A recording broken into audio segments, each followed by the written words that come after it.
This is, I don't know the name, but I just mix it like a donut. And I'm using this one, the pumpkin. So the result is like this.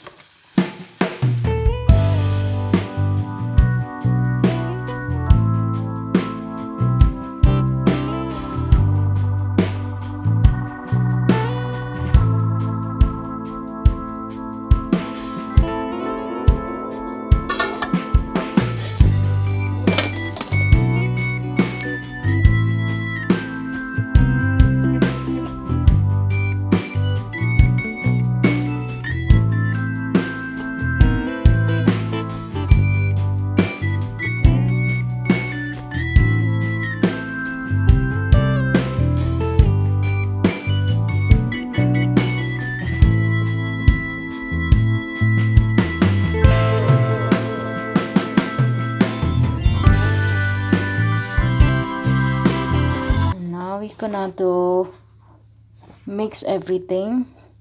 It's my pebble glass, little by little, and then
so guys, I already eat one of it and it's very nice and super pumpkin from my garden to the kitchen.